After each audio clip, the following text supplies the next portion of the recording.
존재 시스템은 이인과 기인과에 대하여 성리학적 측면에서 보면 만물의 존재를 이와 기 두 가지 요소로 볼 수 있다. 이 두 가지 요소 중 어느 곳에 더 중점을 두느냐에 따라 이기론과 이기원론으로 구분이 된다. 복잡한 학문적 분야는 피하고 쉽게 풀어보면 인간의 마음을 근본으로 두면 이에 가까우며 주리론이라고 표현한다. 즉 퇴계이왕을 중심으로 한 인간의 본질 회복이라는 측면에서 이를 중시하였다. 반면 인간의 마음도 연계성은 있으나 물질의 우선을 두면 주기론이라고 표현한다.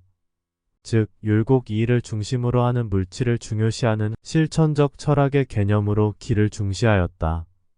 다시 말하면 시간과 공간을 초월하여 인식되지 않는 모든 것도 담을 수 있는 마음이다. 반면 시간과 공간의 제약을 받으며 인간이 인식할 수 있는 범위 내에서의 물질이 기이다. 이러한 이와 기에 대한 화두는 깨쳐서 해탈에 이른 수행자에게도 중요한 선택지가 된다. 대부분 선사는 멈추고 그치는 참선에 머물기에 모든 것은 마음이며 고정된 실체란 없는 것이라고 보기 때문에 이에 중점을 두어 주리론적 사고를 하게 된다. 반면 아주 드물게는 지혜를 밝히는 참선을 통하여 실제하는 현실에서 자신이 존재하고 있음을 확신하는 기에 중점을 두어 주기론적 사고를 하게 된다. 보편적인 사람들은 누구나 이구동성으로 말할 것이다. 이와 기는 서로 내포되며 하나라고 할 것이다. 그러나 깊이 들여다보면 이와 기의 비중 차이는 반드시 있는 것이고 나아가 존재 시스템은 이와 기 중 어느 곳에 더 치우치는 것일까?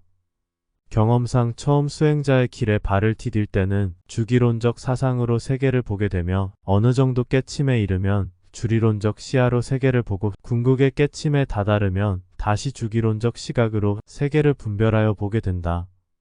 즉 자신의 주관이냐 아니면 객관이냐가 분별의 기준이 된다.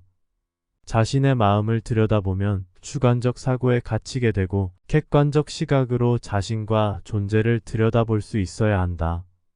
결국은 존재를 들여다보고 탐구할 수 있는 능력이 있어야 하는데 대부분은 존재를 들여다볼 이유를 못 느끼는 것이 문제이다.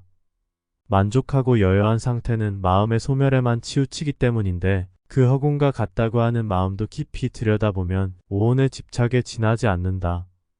퇴계 이왕의 사단 7정도 마찬가지로 본래 순수 마음과 정에 이끌리는 삿된 마음을 분리한다는 것 자체가 마음의 실체를 과도하게 분석한 결과이며 실상은 그 마음 하나밖에는 없다. 분리란 하나의 실체를 둘로 쪼개어서 나누어 보는 것이 아니며 상반된 두 가지 개념을 양극단으로 분리하여 보는 것이다.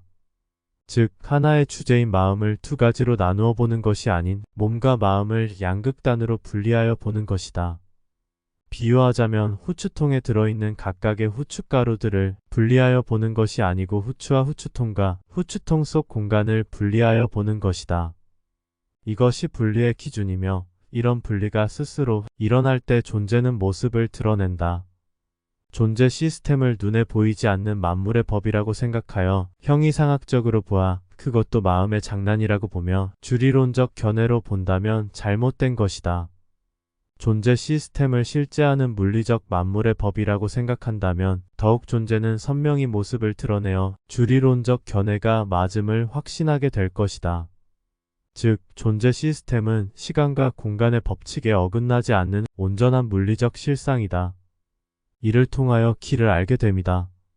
머물고 싶으면 머무르면 되는 것이고 벗어나고자 한다면 반드시 존재를 들여다보고 알아야 한다.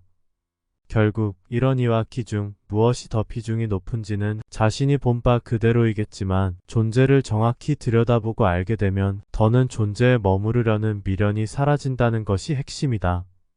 의식이 사라지는 바위와 같은 길을 갈 것이 아니라 사라진 듯한 의식을 다시 부활시켜 존재의 궁극까지 들여다본다면 이번 생이야말로 마지막이며 최고의 삶을 살다 가는 것이다.